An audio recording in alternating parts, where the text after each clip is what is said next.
echo of his call.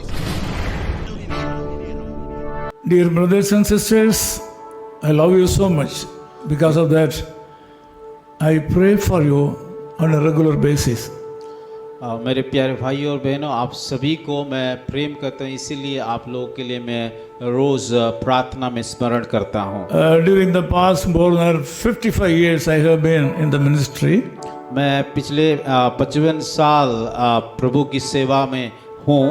I have found that it is a blessed life, but at the same time, the toughest life. और मेरे सेवा के जीवन में मैं देखा हूँ कि ये सेवा करना आशीष की बात है, पर सेवा करना भी बहुत कठिन भी है। Since we are living in a dark world, we have to face the consequences of the darkness. क्योंकि हम संसार में रहते हैं, इसीलिए कई समस्या, कई चुनौती को सामना करना पड़ता है। I can say that the Lord Jesus Christ is able to guide us and bless us in this darkest world. और मेरा अनुभव से ये कहना चाहता हूँ कि परमेश्वर इस अंधकार के समय में कि हमें कि कई प्रकार का दुख तकलीफ से होकर के भी वो मुझे कि विजय को देता है। Nowadays I see that the brothers and sisters who are in the front line ministry are suffering too much, so they need the prayers of you and me. आजकल मैं देख रहा हूँ कि बहुत सारे लोग जो कि आगे की लाइन में होकर के सेवा कर रहे हैं, उन तमाम लोगों को कई प्रकार का सेवा में चुनौती है, समस्या है। इसीलिए मैं आप सभी लोगों को आग्रह करता हूँ कि आप लोग उन लोगों के लिए प्रार्थना में। Isaiah chapter 30 verse 19 says like this. यसे उसका 30 का 19 में इस प्रकार लिखा गया है, The people of God shall dwell in Zion and at Jerusalem. हे सियोन का लोग, तुम यरूशलेम में बसे रहो। The people, those who are washed through the blood of Jesus Christ, are called as the people dwelling in Zion. और जो लोग की प्रभु यीशु की मसीह की लहू के द्वारा धोया गया है, वो सारे लोग उस सियोन में रह पाएंगे। We are all called to have the experience of Zion. और हम सभी लोगों को बुलाया गया है ताकि हम उस सियोन का अनुभव अपना जीवन में हो पाए। People of believing Jesus Christ. लोग जो विश्वास करते हैं यीशु मसीह के ऊपर, Holy people. पवित्र लोग। Because of that, only in various parts of the world we can see a lot of churches are named after Zion.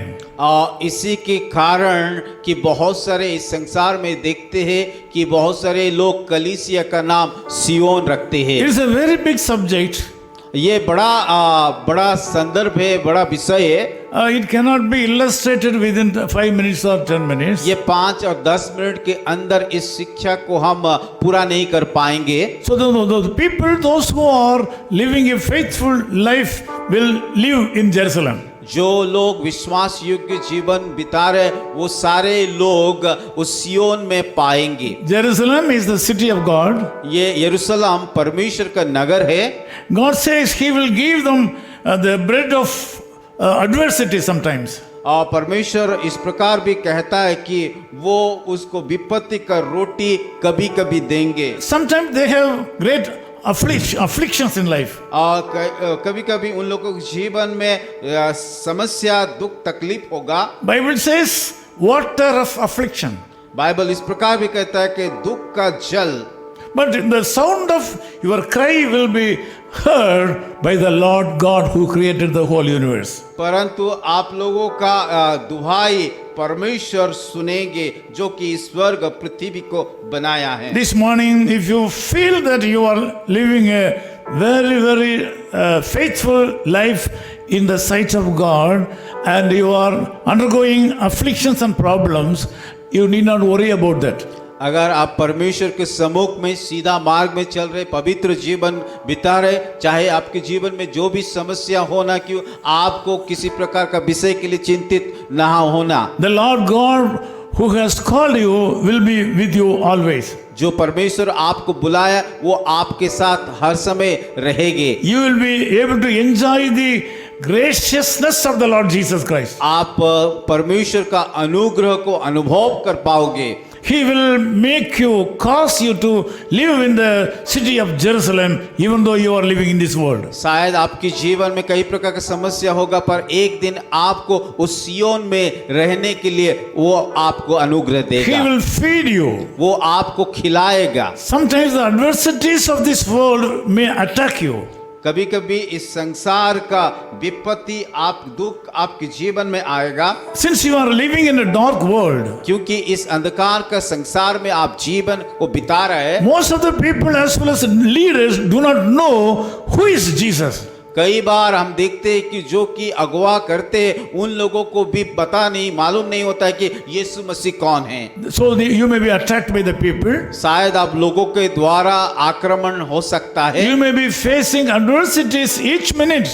आपको हर वक्त हर मिनट में आपको दुख तकलीफ का सामना करना पड़ेगा। But the Lord God who has called you is watchful of you. जो परमेश्वर आपको बुलाया वो आपको देख रहा है, आपके बारे में सोच रहा है। He will not let you down. वो कभी भी आपको लज्जित होने के लिए नहीं The देंगे। Lord God who has called you will not leave you comfortless. वो जो परमेश्वर आपको बुलाए वो कभी भी आपको नहीं छोड़ेगा। This morning you believe Jesus Christ for great things.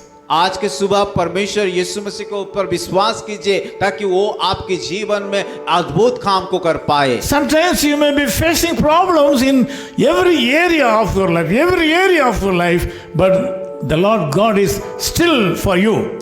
और कभी कभी आप सोच रहे हैं कि आपके जीवन की चारों ओर समस्या से घेरा हुआ है, पर प्रभु यीशु मसीह आपके साथ है, वो आपको नहीं छोड़ेगा। Come forward to believe Jesus for a miracle in your life. आज के सुबह उस यीशु मसीह के पास जाइए और विश्वास के साथ जाइए ताकि वो आपके जीवन में अद्भुत काम को कर पाए। That miracle is living a faithful life just like Zion.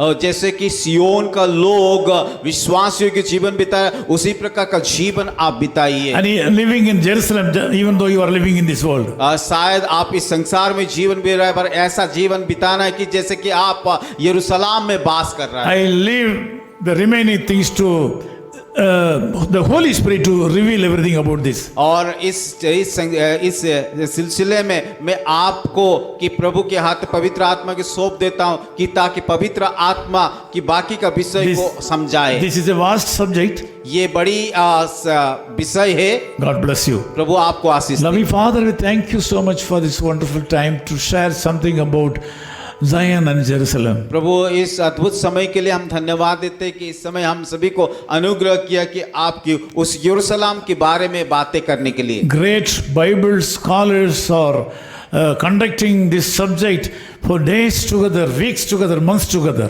और कई बाइबल की पंडित और विद्वान लोग इन बातों को लेकर के महीना और सालों चर्चा करते हैं। This is a vast subject. ये बड़ी विषय है। I have given a small introduction only. और उसमें से मैं एक छोटा सा कि परिचय को दिया हूँ। Lord, I ask you to put your hand upon these people and bless them and give them more and more knowledge about this subject. प्रभु मैं प्रार्थना करता हूँ इन सारे लोगों के ऊपर हाथ रखिए और ज्ञान दीजिए ताकि इस सियोन के बारे में और ज्यादा जान पाएं। All my brothers and sisters who are watching this message shall dwell in Zion at Jerusalem. प्रभु मैं प्रार्थना करता हूँ जो लोग आज इस संदेश को सुन रहे हैं उन सारे लोगों को अनुग्रह दीजिए ताकि वो लोग इस सियोन और यरूशलेम में एक दिन वास कर। Bless them enormously. प्रभु आप बहुतायत से सारे लोगों को आशीष In Jesus' name we Yeshu pray. मसीह के नाम से हम प्रार्थना करते Amen. हैं। आमीन। Amen.